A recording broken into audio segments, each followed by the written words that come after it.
Berg é um parceiro nosso, né? Já esteve algumas vezes aqui ministrando, e ele tem uma história de vida muito interessante, um testemunho muito interessante.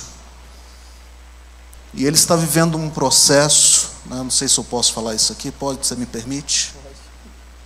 Ele está vivendo um processo, ele tem uma prótese, né? E a prótese, ela tem um prazo de validade, foi o que ele me explicou, é isso? Um acessório que ele precisou trocar, ele trocou por uma marca que não deu certo. E está na justiça para poder reaver o dinheiro, né? Só que você sabe que a justiça ela é lenta, né? Ela demora um prazo. E essa peça custa R$4.000, né? É uma peça cara. Se você quiser, né, de coração, contribuir com ele, né, eu vou estar disponibilizando o Pix dele, pode ser? Né? E aí se você quiser contribuir com o valor que você quiser, né, se a gente puder atingir os R$4.000, eu vou ficar muito feliz. Quando ele sofreu o acidente, né, é outra situação que eu vou contar aqui, depois você resolve por aí. Quando ele sofreu o acidente, ele estava num grupo de pessoas, e um dos líderes desse grupo falou: nós vamos levantar os R$10.000, que é o valor da prótese. Só que na hora sumiu o dinheiro, né? Foi mais ou menos isso. Não teve o levantamento. Criou-se uma expectativa e não foi atendida a expectativa. Não estou prometendo a ele, mas se você de coração, como eu vou fazer, quiser ajudar, né, vai ficar disponível o Pix dele aí. Eu vou pôr daqui a pouco, vou pedir os meninos para pôr no telão, tá? E aí vai ser bênção em nome de Jesus. Vocês estão comigo? Amém? Amém. Glória a Deus. Vamos receber com alegria, aplaudindo ao Senhor em nome de Jesus.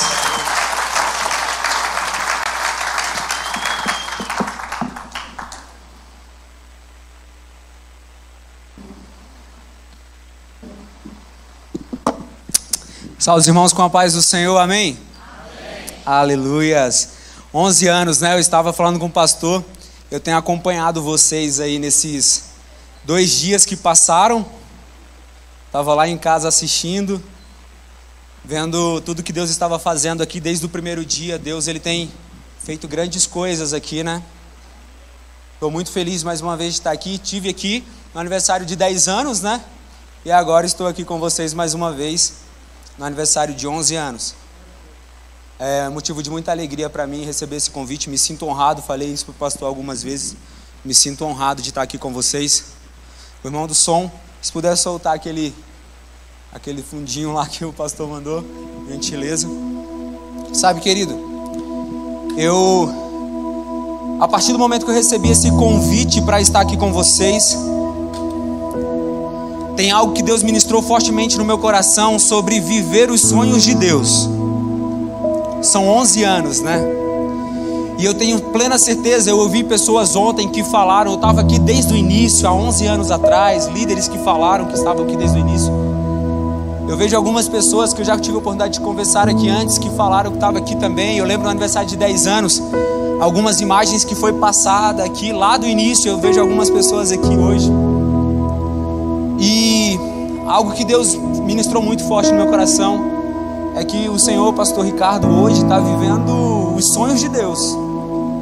Há 11 anos atrás isso foi sonhado, esse momento foi sonhado, foi dado uma visão. E quem diria, né, pastor, que hoje estaria aqui, algo que começou na casa dos irmãos, hoje estaria aqui nessa bênção, com líderes abençoados, com pessoas capazes de fazer um louvor excelente, com pessoas capazes de fazer uma transmissão excelente, porque eu estava em casa e eu tenho plena certeza que eu estava recebendo da mesma maneira que você que estava aqui. Cara, foi perfeito, foi maravilhoso. Eu até falei para o pastor, eu tive aqui há 1 ano atrás e é perceptível o quanto que vocês evoluíram na transmissão. Sabe o que é isso, querido? Uma igreja que atende à realidade. Uma igreja que entendeu quando a Bíblia diz que a igreja precisa ser uma igreja rejuvenescida, uma igreja que não envelhece, uma igreja que pode passar o tempo que for, pode vir as situações que vierem, ela vai se adaptar. Sabe por quê? Porque essa igreja foi sonhada por Deus. E algo, eu vi o pastor Bruno falando ontem algumas coisas sobre se foi Deus que deu, Ele vai suprir. Mas sem muita demora, eu quero que você abra sua Bíblia comigo em Gênesis no capítulo 37. Você pode se colocar de pé aí no seu lugar.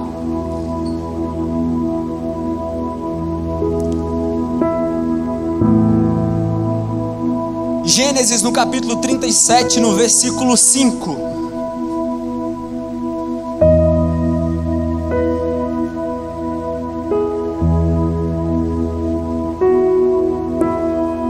E a palavra diz assim, Gênesis 37, no verso 5. E José sonhou um sonho.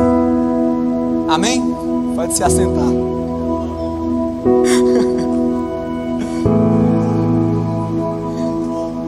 Texto grande, né, irmãos?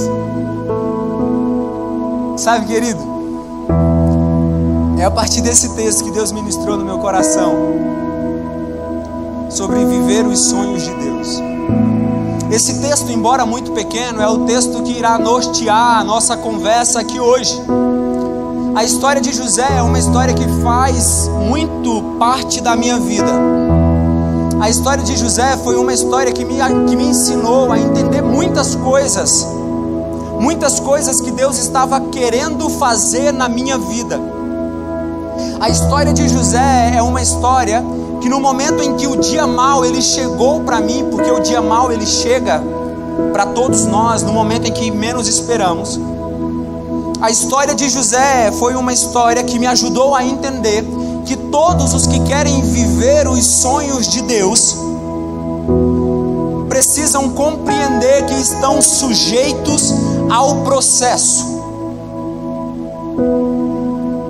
Todos os que querem viver os sonhos de Deus estão sujeitos ao processo.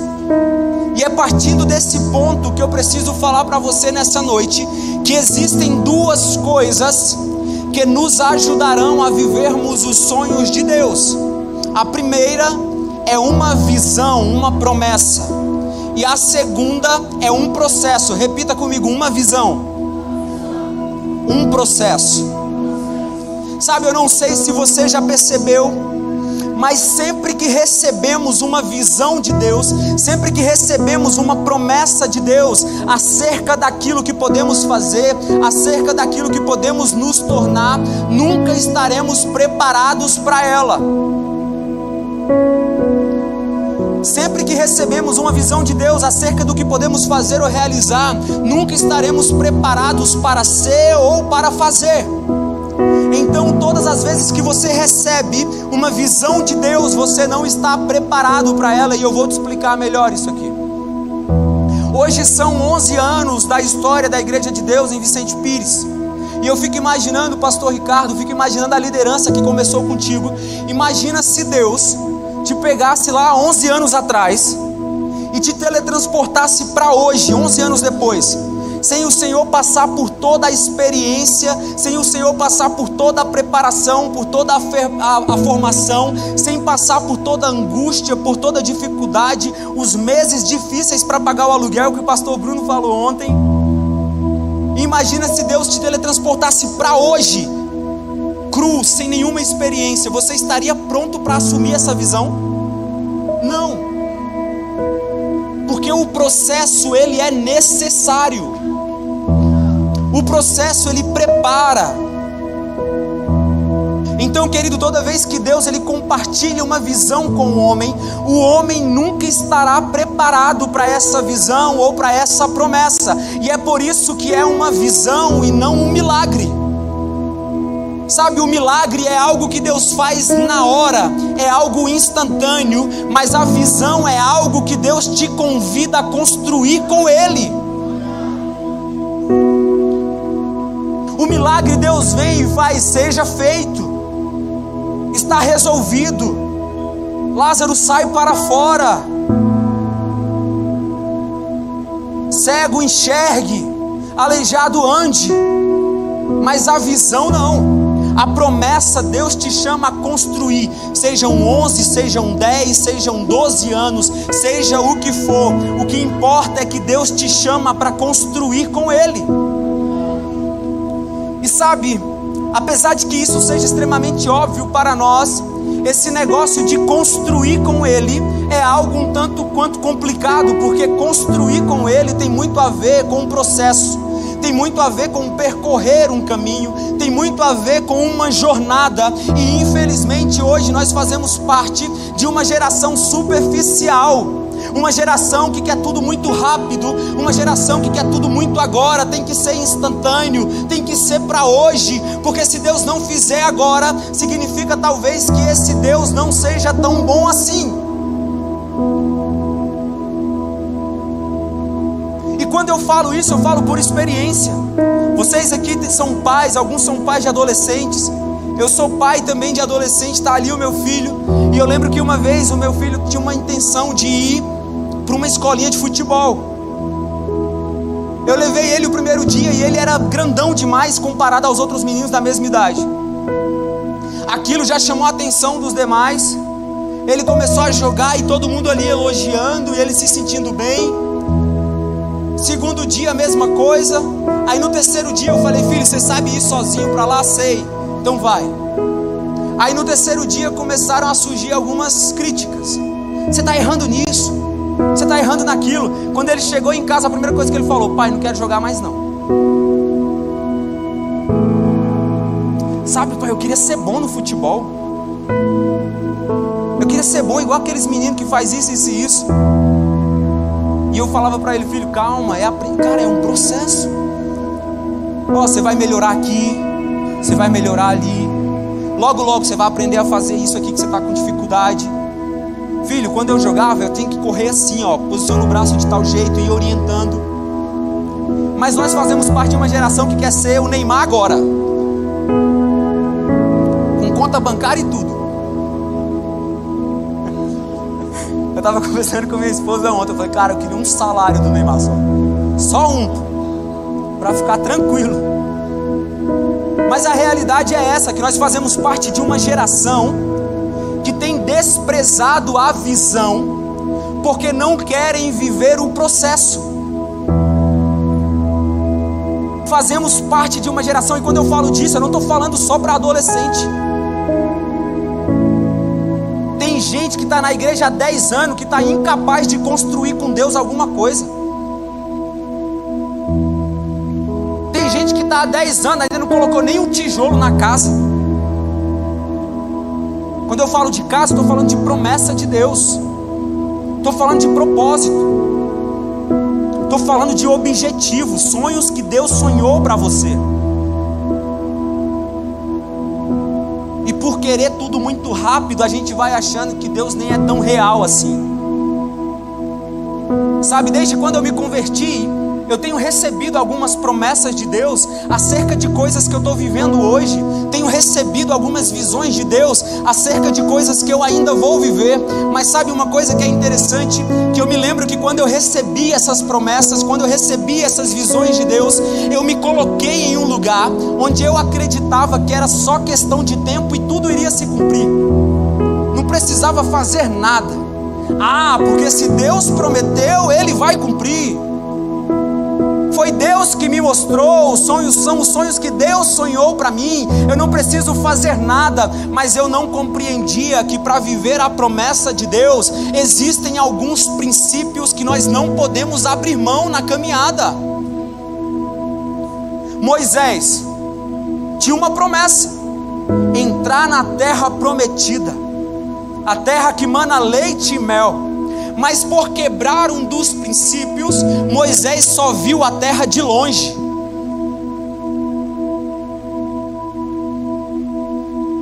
Se você está no processo, se atente aos princípios que não podem ser quebrados.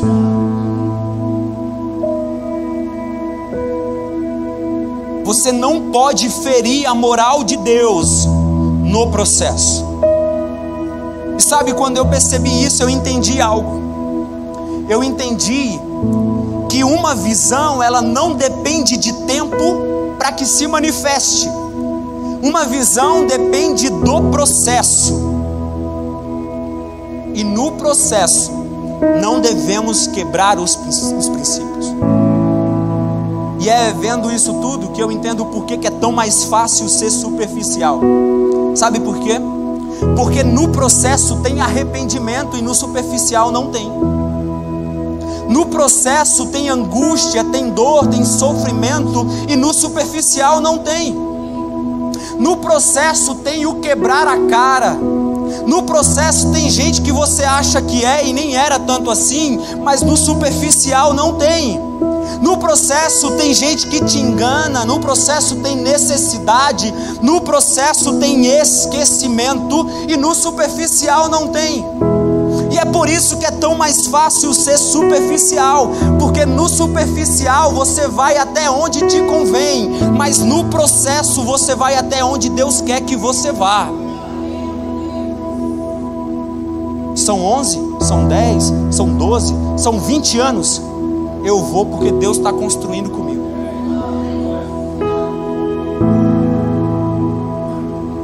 No processo tem isso tudo, e quem quer passar por isso, quem quer sofrer, quem quer ser esquecido. E é por isso que tem tanta gente que tem preferido o superficial, principalmente pelo fato de que Deus, Ele não nos revela o processo. Deus, Ele vem e te mostra um destino, te mostra uma direção, mas Ele não te mostra o processo. O processo é vivendo para saber. E eu me lembro que no texto que lemos, é algo que acontece exatamente assim. A Bíblia vai contar que José, ele havia sonhado um sonho. E eu lembro que quando eu vi esse texto, eu fiquei curioso, porque existem alguns textos no Antigo e no Novo Testamento que chamam a nossa atenção, que prendem a nossa atenção, e a gente quer saber o final da história. E eu lembro que quando eu cheguei nesse texto e eu vi que José havia sonhado um sonho, não era o bastante para mim. Eu então queria saber que sonho era esse. Eu precisava entender que sonho era esse. Eu queria ler sobre esse sonho. Eu queria entender qual era o sonho. Eu falo, cara, não é possível que José vai só contar que sonhou um sonho e não vai falar que sonho foi esse. Então eu comecei a ler e eu vi que o sonho era basicamente isso aqui, ó. Os irmãos, o pai, a mãe, o sol, a lua, tudo se prostraria diante de José. Entenda, Deus então dá para José um sonho de governo. José, eu vou te colocar em um lugar de governo. Só que o sonho que José sonhou, ele não estava completo. Sabe por quê? Porque Deus não conta para José o processo. Deus só vem e diz, olha, eu vou te colocar no lugar de governo. E o que Deus não contou para José? Deus não contou para ele que quando ele acordasse do sonho e compartilhasse o sonho com os irmãos dele tentariam matar José. A maior treta de José foi ter sonhado um sonho, foi ter contado um sonho e não ter a história completa do sonho. Porque se Deus, ele chega para José e diz, José, eu vou te colocar em um lugar de governo, só que para chegar nesse lugar, você vai ter que passar por algumas coisas, José. Sabe, José, por você contar os sonhos aos seus irmãos, eles vão te invejar, eles vão passar a te odiar ainda mais. E por te odiarem, José, eles vão querer te matar. Mas calma, José, eles vão desistir de te matar e vão só te vender como escravo. Aí, José, depois de vendido como escravo, você será humilhado, você será esquecido, você será caluniado, você será traído. Mas calma, José, eu vou te colocar no lugar de governo. Mas por que isso não acontece? Por que Deus, ele só vem e diz, olha, eu vou te colocar em uma posição de governo? Então calma, Berg, quer dizer então que Deus, ele revela para José que vai colocar ele em um lugar de governo, mas não revelou o percurso que José teria que percorrer para chegar nesse lugar? Sim, é isso. É exatamente isso. Deus não revelou para José, assim como Ele não o faz com você e assim como Ele não faz comigo. Deus, Ele vem para cada um de nós, nos mostra um destino, nos mostra uma visão, mas Ele não revela o processo. Ele vem e diz: filho, você pode se tornar isso, você pode fazer aquilo, mas filho, por mais que eu não passe para você o passo a passo, vem comigo, porque eu sou o caminho, vamos construir juntos. É isso que Deus faz. E eu lembro que quando eu me deparei com essa história, vendo todo o sofrimento de José, eu então comecei a questionar a Deus: Deus, por que o Senhor não revelou para José todo o processo? De quanto sofrimento José seria poupado? E então eu precisava ver se esse negócio de não contar o processo era algo que acontecia com todo mundo. E então eu vi que era com todos. Lendo o Antigo Testamento, nós podemos ver a história de Noé. A Bíblia vai dizer que Deus ficou boladão com a galera. Todo mundo entende de boladão? Deus ficou enfurecido porque o povo estava pecando muito. Aí a Bíblia diz que Deus decide matar todo mundo. Mas diz a Bíblia que Noé era um homem justo. Deus, vendo que Noé era um homem justo, foi até Noé e disse: Noé, eu vejo que você é um homem justo, mas Noé, eu vou matar todo mundo. Mas faz o seguinte, eu vou poupar você e sua família. Constrói então uma arca, porque eu vou mandar chuva. Noé então diz: meu Deus, uma arca. E Deus entrega todas as medidas. É côvado para lá, côvado para cá. Irmão, não é um projetinho qualquer não era um barquinho de papel. Era um projeto gigantesco. Deus entrega todas as medidas para Noé. Noé então, firmado naquela palavra, ele começa então a construir uma arca. Eu fico imaginando Noé quando vê todo o projeto e dizendo: meu Deus, que pepino que eu entrei. Mas ele começa a construir. E o que Deus ele não contou para Noé? Deus não contou para Noé que quando ele começasse a construir uma arca, ele viraria motivo de zombaria, porque o povo chegaria para ele e falaria: Noé, como que pode você construir uma arca no deserto? Por acaso vai chegar água aqui a ponto de termos que usar uma arca? Você está ficando louco, Noé. O que Deus não contou para Noé? Deus não contou para Noé que ele viraria motivo de chacota quando dissesse que Deus ia mandar chuva do céu. O que era chuva, irmão? Naquele tempo a Bíblia diz que nunca havia chovido na terra antes, que a água subia da terra como relva e molhava toda a terra. O que era chuva? Ninguém sabia. Imagina alguém chegando para você e falando de algo que nunca existiu, você vai rir. Esse cara está ficando louco, é um fanático. É exatamente o que estava acontecendo. O que Deus não contou para Noé? Deus não contou para Noé que haveria uma crise em sua própria casa, pois os seus próprios parentes teriam dificuldade de acreditar na palavra que o pai da casa estava pregando. Foram anos construindo até que aconteceu. Mas sabe o que podemos aprender aqui na história de Noé? É que Noé se colocou à disposição para viver todo um processo, porque estava firmado em uma palavra, um sonho que foi dado por Deus. Se olharmos então para essa igreja hoje, Deus vem para o pastor Ricardo, vem para uma liderança e diz: olha filho, eu vou te dar Vicente Pires para Jesus. 11 anos atrás, pastor, a igreja será maravilhosa. Vai ser, eu ouvi o Bruno falando de catedral ontem. A igreja será maravilhosa. O Senhor terá uma liderança assim, o Senhor terá músicos assim, os jovens terão prazer em servir. Vai ser assim, pastor. Daqui a 11 anos o Senhor vai estar completando o aniversário. Vai ser desse jeito. Eu vou te dar uma igreja maravilhosa, pastor Ricardo. Mas o que Deus não contou para o Senhor? Deus não contou os meses de dificuldade para pagar o aluguel. Deus não contou o tanto de jejum, de oração e de campanha que seriam necessárias para chegar até aqui. Deus não contou as lutas que as ovelhas iriam passar a partir do momento que entrasse nessa igreja. Deus não contou o processo, Ele apontou uma direção, Ele te deu uma visão, mas Ele escondeu o processo. Se então adiantarmos as histórias lá na Bíblia, chegarmos ao Novo Testamento, podemos então nos deparar com Maria. A Bíblia vem para Maria, a Bíblia vem e diz que Maria estava no seu lugar. O anjo Gabriel se aproxima dela e diz: olha, tu conceberá e dará à luz um filho, o seu nome será Jesus e o seu reinado não terá fim. Mas por que Deus não contou tudo o que iria acontecer? Por que Deus não contou que o filho da promessa, que Zacarias, que Isaías falou, que seria rei, mal teria um lugar para nascer e nasceria numa manjedoura?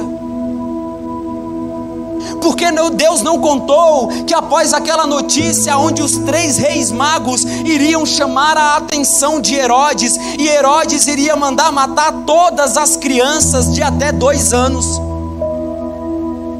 Porque Deus não contou para Maria que depois de 33 anos o seu filho estaria pregado em uma cruz?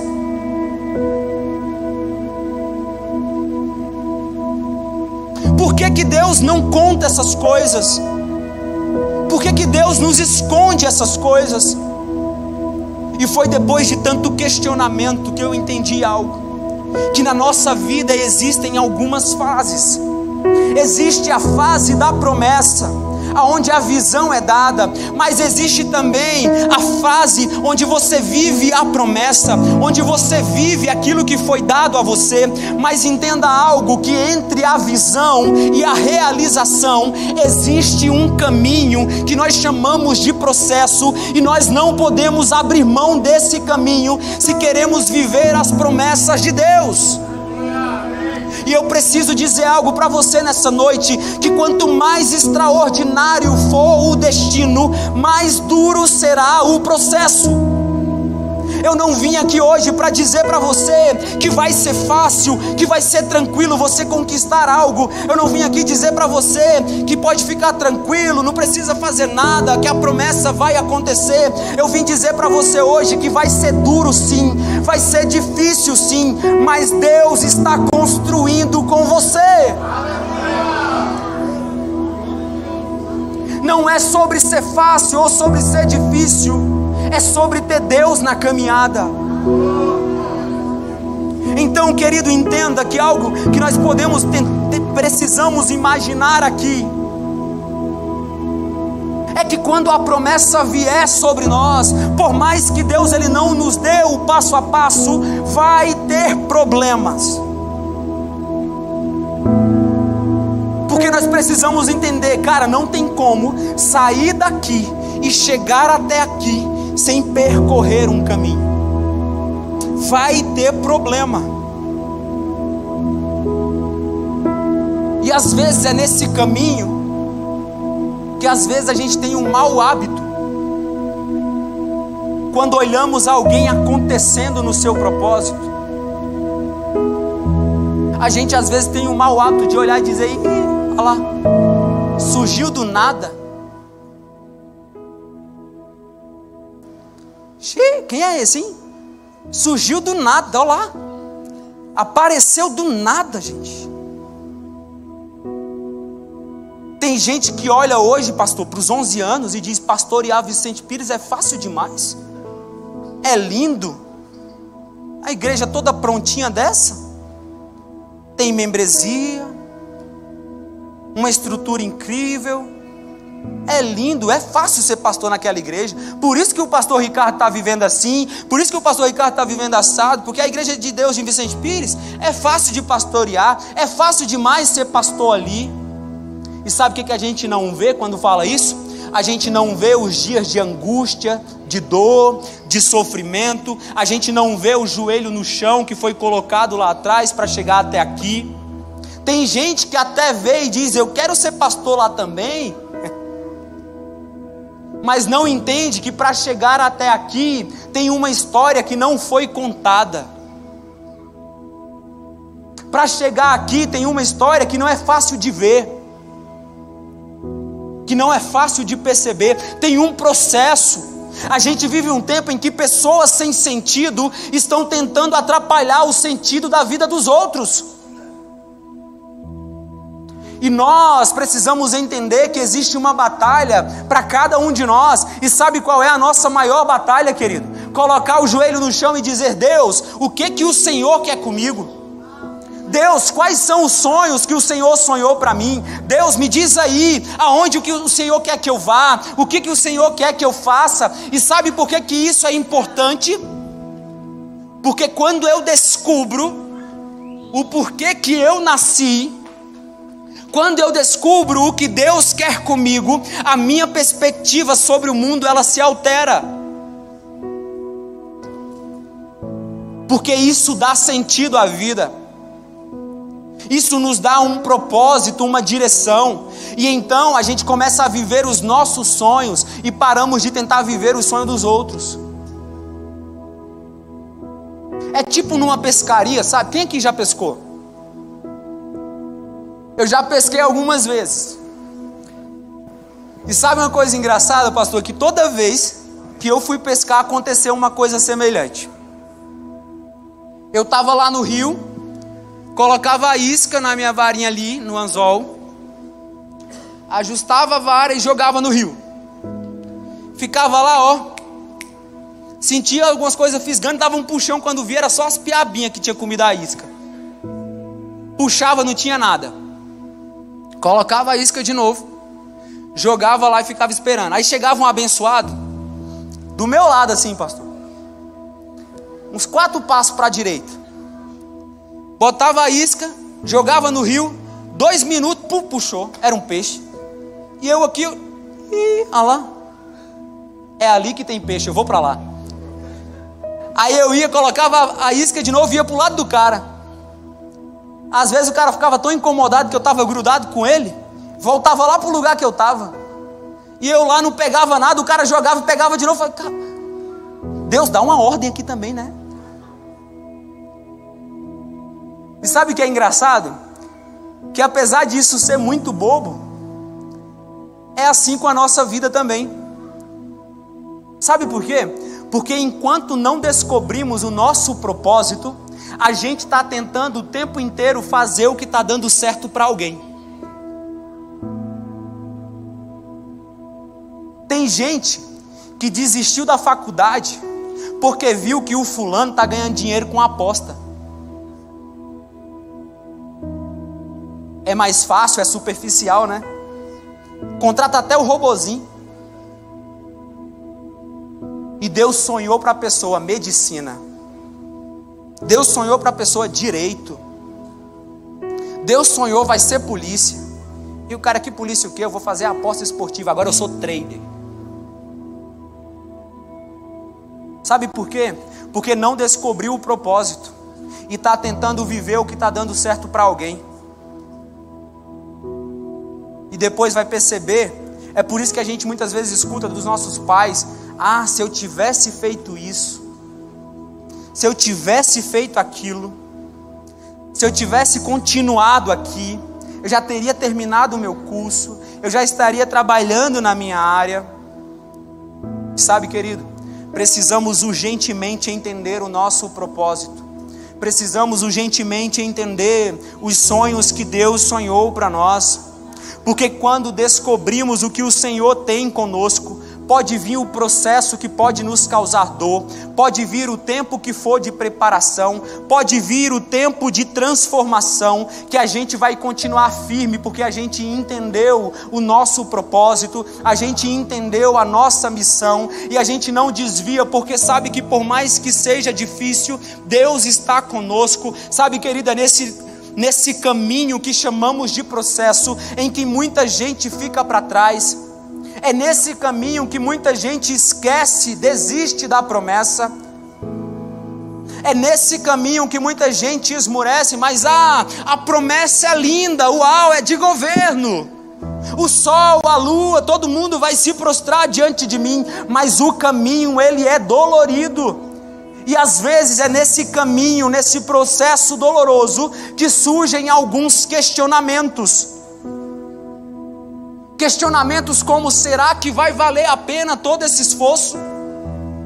Será que vale a pena toda essa dedicação? Será que vale a pena toda essa consagração? Será que vale a pena toda essa preparação? Será que vai valer a pena, cara, e se eu estiver correndo atrás do vento? E quando eu me deparo com esses questionamentos, eu lembro que no momento em que eu estava vivendo isso, eu me deparei com essa história no Salmo 73. O salmista entendia exatamente isso que nós estamos falando agora. E no Salmo 73, no verso 2, o salmista diz: olha, quanto a mim, os meus pés quase tropeçaram, por pouco eu não escorreguei. Sabe por quê? Porque quando eu estava no processo, eu tive inveja dos arrogantes, porque enquanto eu estava me preparando, eu via gente acontecendo, eu via gente se dando bem. Então eu tive inveja dos arrogantes quando vi a prosperidade desses ímpios. Sabe o que o salmista está falando aqui? Que quando ele estava vivendo o processo dele, ele começou a olhar demais para a vida dos outros, e por olhar demais para a vida dos outros, ele começou a se questionar se valia a pena ou não. Ele olhando a vida dos outros, no verso 4 ele diz: olha lá, eles não passam por sofrimento, têm o corpo saudável, são fortes, nem ficam doentes como os outros homens, enquanto a mim, eu estou aqui sofrendo, estou aqui sofrendo, angustiado. Aí ele vem e diz: quer saber? Não vale a pena. No verso 13 ele diz: certamente me foi inútil manter puro o meu coração e lavar as mãos na inocência. Sabe o que ele está dizendo? Olha, não vai valer a pena, eu estou me dedicando enquanto gente está acontecendo lá. Eles nem fazem nada do que eu faço, eles nem vivem nada do que eu vivo, mas eles estão se dando bem, enquanto que eu, no verso 14 ele diz: o dia inteiro sou afligido e todas as manhãs sou castigado. No verso 16 ele diz: quando tentei entender tudo isso, achei muito difícil para mim, porque não é normal, eu aqui tentando fazer tudo certinho, estou ficando para trás, e eu estou vendo gente acontecendo. Cara, o que Deus faz? Por que Deus não está sendo justo comigo? Mas no verso 17 ele dá uma chave para você e para mim, onde ele diz: até que eu entrei no santuário de Deus, e então compreendi o destino dos ímpios. Sabe, querido, eu não sei qual é o processo que você está vivendo, eu não sei quais são os sonhos que Deus sonhou para você, eu não sei qual é a promessa que Deus te deu, mas eu quero te dizer algo: o mais importante não é ter o melhor carro, não é ter a melhor casa, não é ter o melhor emprego, nem tampouco o maior salário. O que importa de verdade é você viver exatamente os sonhos de Deus, porque chegará um dia em que você desfrutará em plenitude daquilo que Deus te prometeu. Um dia em que eternamente cearemos com Ele e veremos que valeu a pena.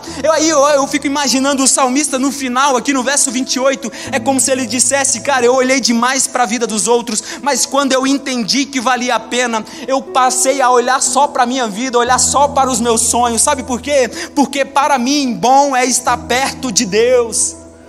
Fiz do soberano Senhor o meu refúgio, proclamarei todos os teus feitos.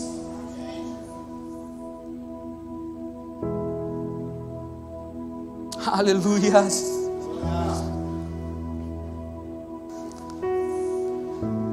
E José me ensinou muito sobre o processo. José me fez entender que Deus está no controle de todas as coisas, por mais que pareça ser o fim. A Bíblia vai dizer que após ter sonhado um sonho, José compartilha o sonho com seus irmãos. Ah, mas a minha família vai ser tranquilo. A Bíblia diz que antes os irmãos de José já sentiam inveja dele, porque a Bíblia diz que Jacó e Israel amava mais José do que os outros filhos, porque era filho da sua velhice. E a Bíblia vai dizer que Jacó dá para José uma túnica. Os irmãos sentem inveja, porque esse cara é mais amado do que nós. Se não bastasse, José então é sonhador. José conta o primeiro sonho. Havia um feixe de trigo, o feixe dele, em frente 11 feixes de trigo que representavam os feixes dos irmãos. E a Bíblia diz que chegou um momento em que o feixe de José se levanta e os outros 11 se curvam diante dele. Os irmãos ficam indignados com isso. Por acaso a gente vai se curvar diante de você? E a Bíblia diz que os irmãos passaram a odiar José ainda mais. Não parou por aí. José então sonhou outro sonho. Dessa vez o sol, a lua e 11 estrelas se curvavam diante dele. O sonho é levado para os irmãos, mas agora também para os pais de José. A Bíblia diz que quando o pai de José ouve o sonho, ele repreende o filho dizendo: filho, por acaso sua mãe, eu e seus irmãos vamos vir a nos curvar diante de você? Aí a Bíblia diz que os irmãos continuavam com inveja de José, mas que o pai refletia naquilo. Certo dia os irmãos vão então pastorear os rebanhos do pai, no caminho de Siquém. Aí a Bíblia vai dizer que Israel chega para José e diz: olha, os meus filhos, os seus irmãos estão cuidando dos meus rebanhos, lá perto de Siquém. Vai lá e vê se está tudo bem, me traz notícia dos seus irmãos. Aí a Bíblia diz que José vai. No meio do caminho ele se perde, encontra um andarilho e pergunta: ei, os meus irmãos estão cuidando dos rebanhos do meu pai, você por acaso viu eles por aí? Vi, eles não estão mais aqui em Siquém, eles estão a caminho de Dotã. José então vai ao encontro dos irmãos. A Bíblia diz que de longe os irmãos avistam José e eles começam a zombar. Lá vem o sonhador. Planejam matar José e diz: vamos matá-lo para ver o que vai ser dos seus sonhos. Esse rapaz é sonhador demais. Planejaram matar José. A Bíblia diz que Rubem não concorda. Não vamos matá-lo, vamos apenas jogá-lo nesse poço e está tudo certo. A Bíblia diz que quando José se aproxima, os irmãos tiram a sua túnica, começam então a persuadi-lo. Jogam ele no poço. Judá então tem uma excelente ideia, porque Judá avista de longe uma caravana de ismaelitas que se aproxima, e Judá diz: olha, não podemos então matar nosso irmão, o que ganharemos com o sangue dele? Por acaso ele não é nosso irmão, sangue do nosso sangue? Não vamos então sujar as nossas mãos com sangue inocente. Vamos fazer o seguinte: vamos vender José como escravo àqueles ismaelitas.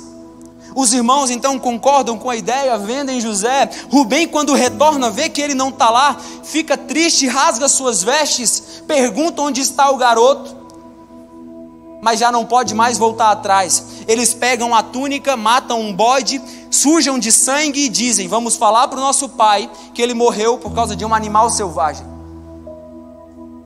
Aí a Bíblia vai dizer que José é levado até o Egito.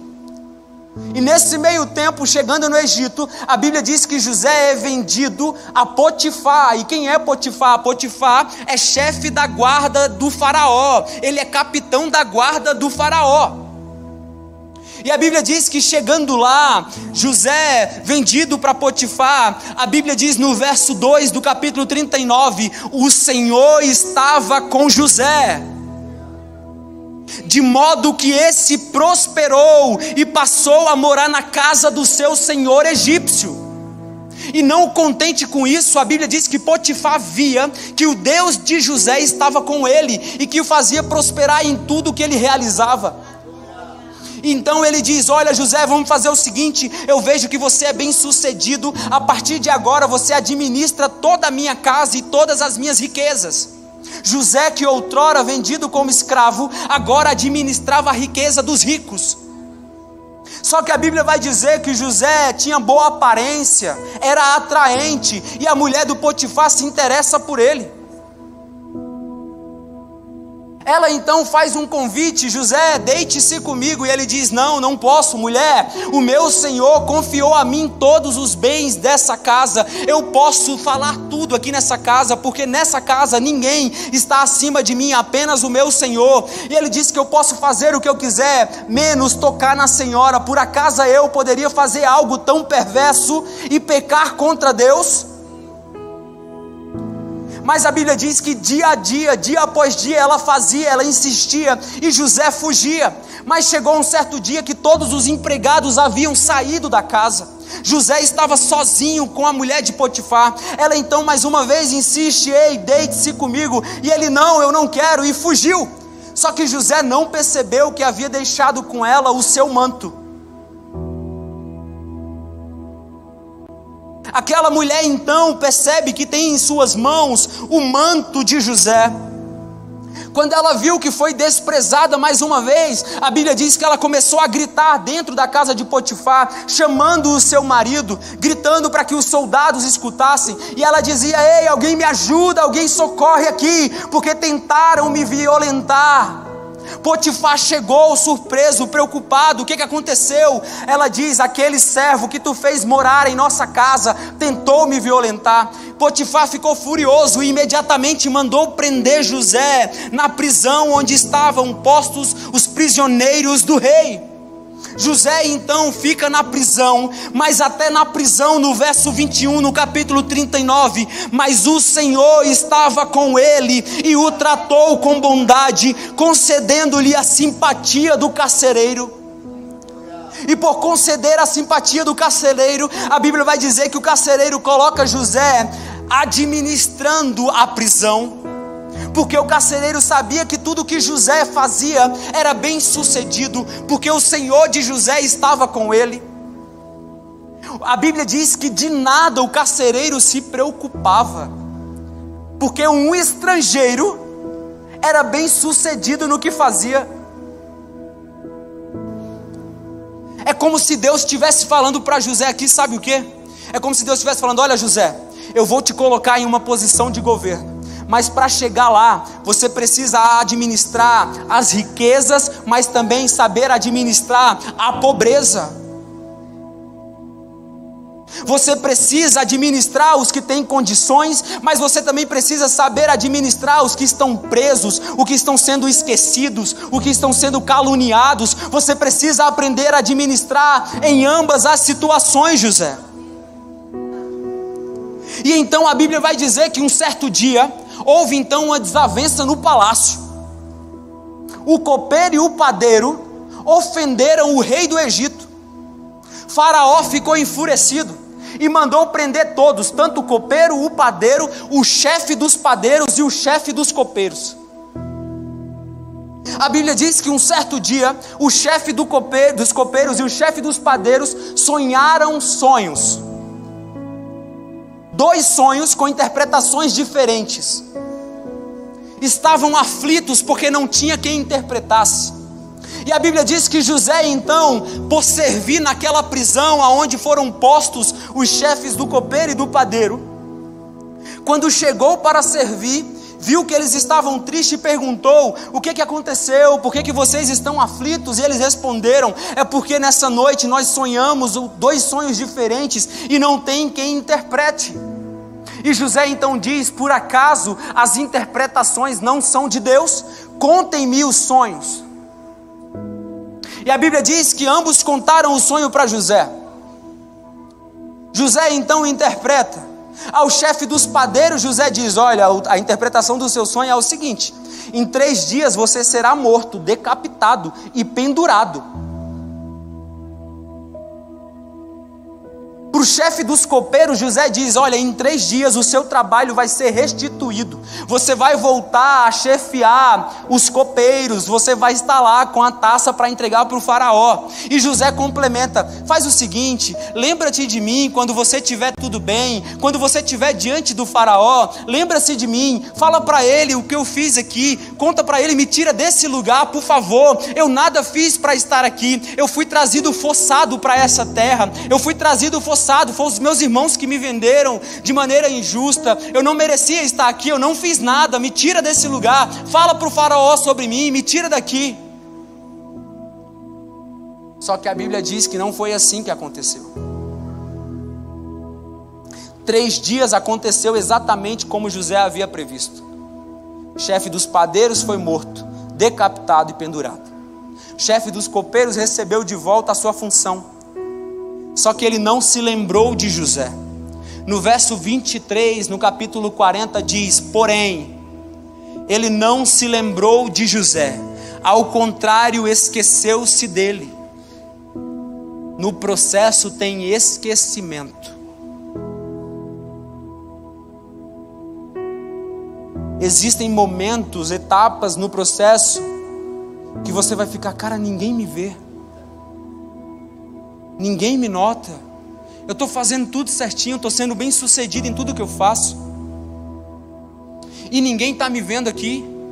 Ei, lembra-te de mim, lembra do que eu estou fazendo. E aí ao contrário, a pessoa se esquece. Você confiou, você ajudou, mas se esqueceram de você.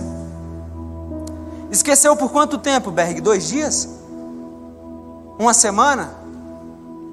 Capítulo 41, ao final de 2 anos. 2 anos esquecido. Mas lembra que eu falei que Deus te chama para construir com Ele?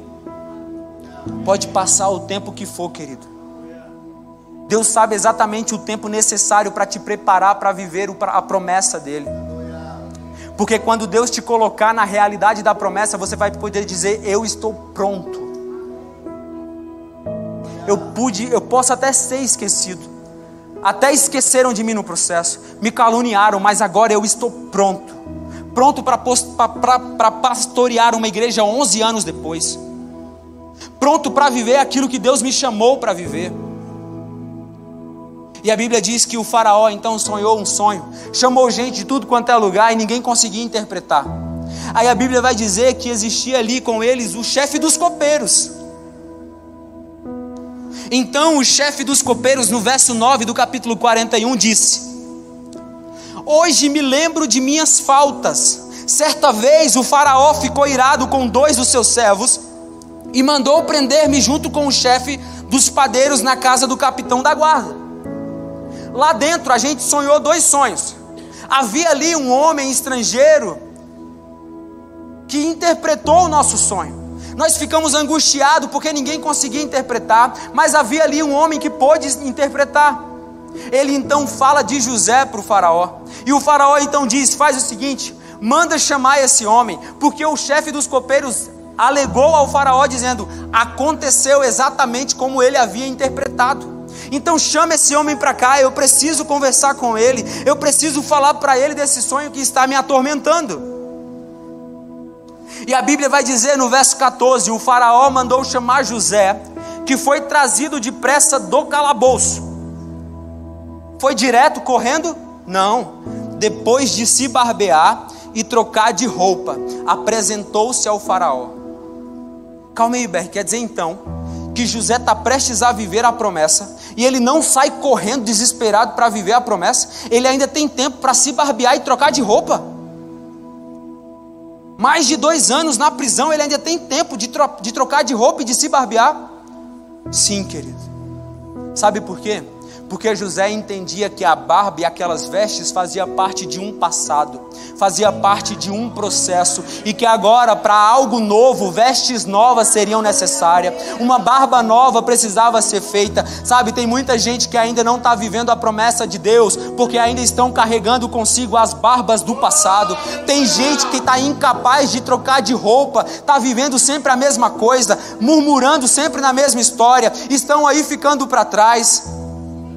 E José então se barbeia, troca de roupa, e o faraó diz, ei, você é capaz de interpretar os sonhos?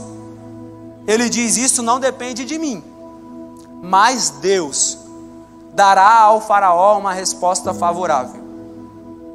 Quando você estiver prestes a acontecer na sua promessa, naquilo que Deus sonhou para você, não esqueça de Deus na sua caminhada.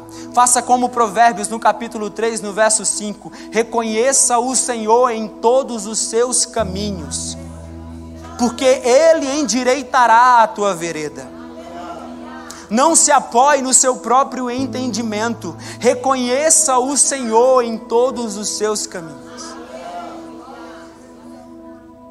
A Bíblia vai dizer então, ele conta o sonho, José então interpreta o sonho, e aqui José está prestes a viver a promessa de Deus. Disse, pois, o faraó a José no verso 39, uma vez que Deus lhe revelou todas essas coisas, não há ninguém tão criterioso e sábio como você. Você terá o comando de meu palácio e todo o meu povo se sujeitará às suas ordens. Somente em relação ao trono serei maior que você. E o faraó prosseguiu: entrego a você agora o comando de toda a terra do Egito. Em seguida o faraó tirou do dedo o seu anel, o selo, e o entregou a José. A partir de agora, querido, era José quem assinava, era José quem atestava.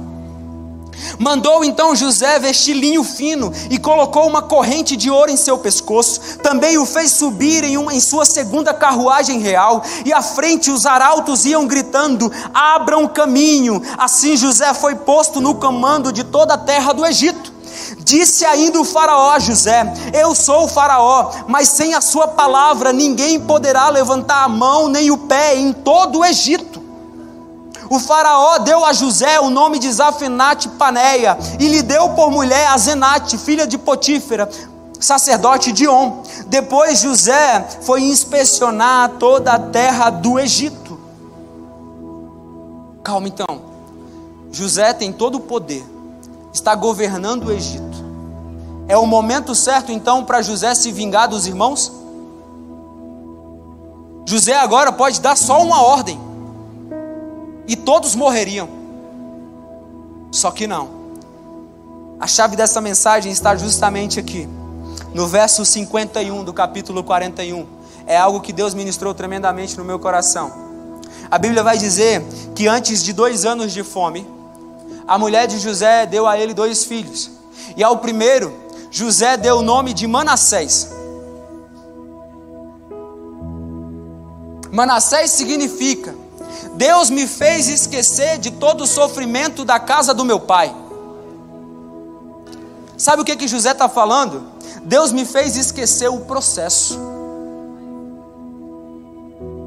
Deus me fez esquecer quem me feriu. Deus me fez esquecer a angústia, a dor. E depois que Deus me fez esquecer, vem então o segundo filho, Efraim, que significa Deus me fez prosperar na terra onde tenho sofrido. No lugar improvável Deus me fez prosperar. Aonde todo mundo falava que seria incapaz, Deus me fez prosperar. Aonde todos diziam que eu não iria chegar, Deus me fez prosperar. Mas sabe por que eu prosperei? Porque eu perdoei, porque eu esqueci. Tem gente que não prospera porque ainda está preso na angústia. Tem gente que ainda não cicatrizou a ferida que foi causada no processo e por isso não prospera. E José vem e ensina: ei, é necessário esquecer para prosperar. Ele poderia se vingar agora. Ele poderia então dar em dobro tudo que os seus irmãos fizeram com ele. Mas do contrário, a Bíblia vai dizer no capítulo 45, no verso 4, e a gente já está terminando, é o último texto. José estava ali com os seus irmãos que ainda não sabia que era ele. E ele olha para eles e diz no verso 4: cheguem mais perto de mim, disse José a seus irmãos. Quando eles se aproximaram, disse-lhes: eu sou José, o seu irmão, aquele que vocês venderam ao Egito. Agora não se aflijam, nem se recriminem por terem me vendido para cá, pois foi para salvar vidas que Deus me enviou adiante de vocês. Sabe, querido, quando você estiver vivendo a promessa de Deus, não é para destruir a vida de ninguém, não é para menosprezar quem ainda não concluiu a sua caminhada. Quando você estiver vivendo a promessa de Deus, é para salvar vidas, para que o nome dele seja engrandecido. Quando você estiver vivendo a promessa de Deus, você não pode pisar na vida de ninguém, no propósito de ninguém. Não deve achar que você é melhor ou maior do que ninguém, porque Deus te colocou nesse lugar para que você possa revelar a glória dele. E sabe algo que eu entendo aqui? Por mais que parecia ser a pior ideia contar para os irmãos sobre um sonho, a gente diz muito que, ei, não conta o seu sonho para ninguém antes que ele se realize. Espera para depois você testemunhar quando você estiver vivendo a realidade da promessa. E eu preciso te dizer algo nessa noite: o problema não está em contar o sonho, o problema está em contar o sonho para qualquer pessoa. Eu preciso te dizer que se é para contar para alguém, conte para alguém que ativa o seu sonho. Conte para alguém que vai te colocar no caminho para a realização da promessa.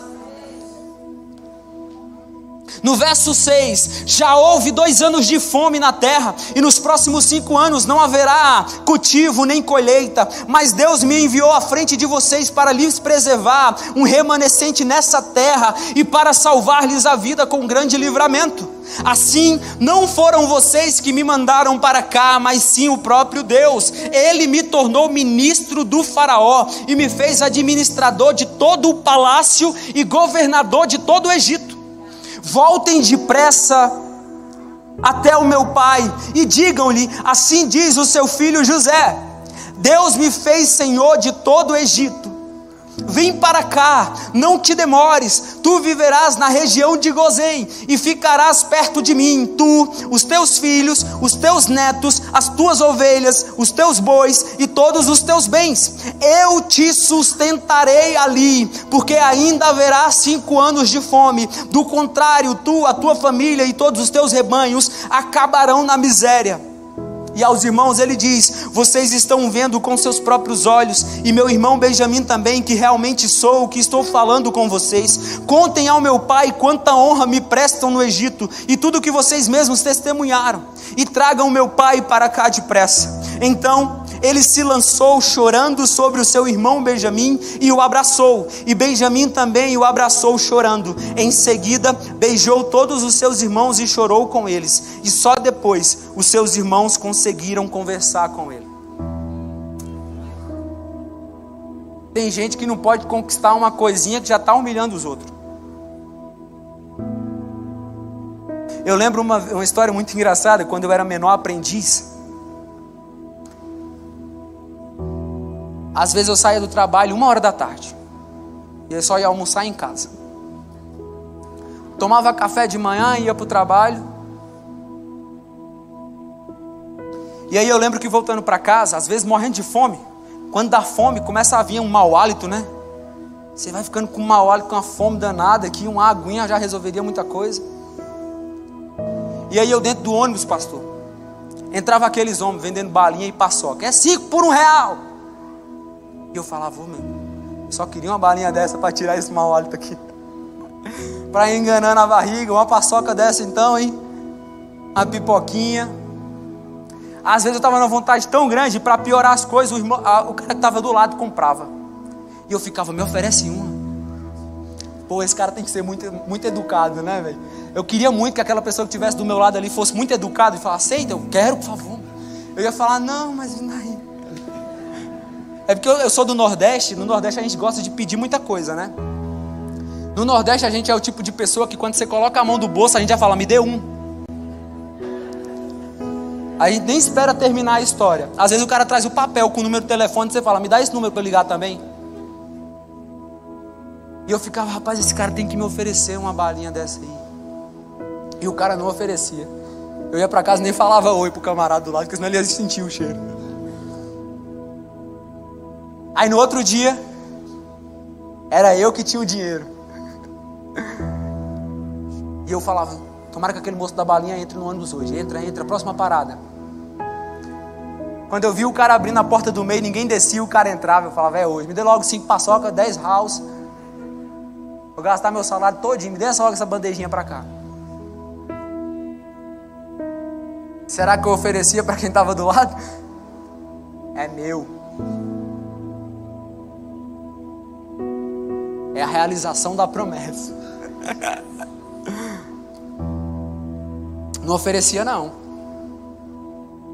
Tem gente que tem pouquinho e já começa a pisar nos outros. Sabe, querido, minha única missão aqui hoje é que você entenda o seu propósito, o seu chamado. Sabe, Vicente Pires não vai ser impactado por um culto com 10 mil pessoas. Vicente Pires não vai ser impactado por uma marcha para Jesus com 100 mil. Sabe quando Vicente Pires vai ser impactado? Quando pessoas começarem a entender os seus propósitos e começarem a vivê-los. Porque entendeu, e por entender, vai glorificando o nome de Jesus através das suas atitudes. Você pode se colocar de pé no seu lugar? Vamos orar mais uma vez.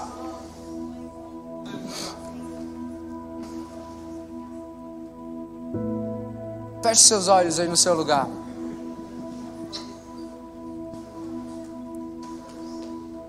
Eu oro para que Deus nessa noite Ele possa mostrar a você a promessa a qual muitas vezes você deixou de lado porque algo diferente chamou a atenção. Eu oro para que nessa noite o Espírito Santo de Deus possa reatar a aliança com você. E possa dizer: ei filho, eu ainda estou contigo aqui nessa caminhada, não desiste não. Não desiste não, filho, eu estou contigo nessa caminhada.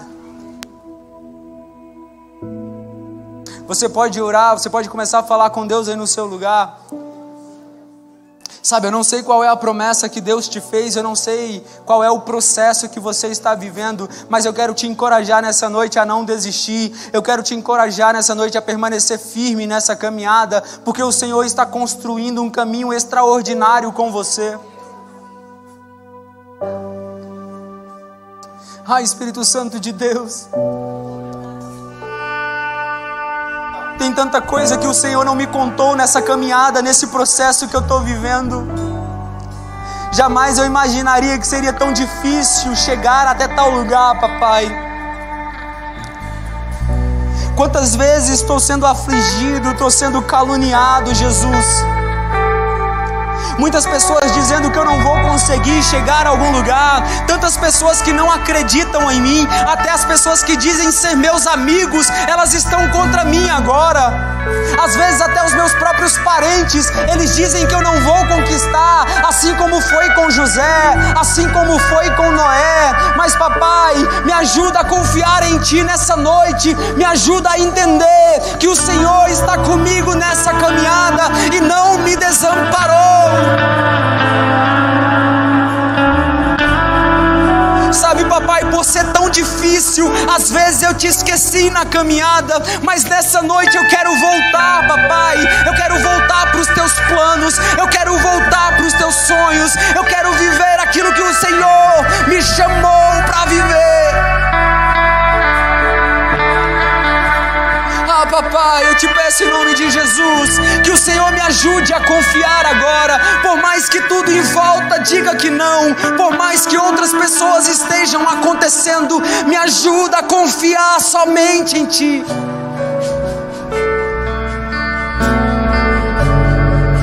Sabe, querido, eu quero convidar você, se você pode, você que talvez ainda não entendeu o seu propósito, você que talvez ainda não entendeu a sua missão, você que ainda não entendeu os sonhos de Deus para a sua vida, eu quero te convidar que você saia do seu lugar e que você venha até aqui, porque essa noite é uma noite onde Deus, Ele vai entregar promessas em suas mãos. Eu quero convidar você, te encorajar a sair do seu lugar. Você que quer viver os sonhos de Deus, saia do seu lugar e venha até aqui para nós orarmos juntos.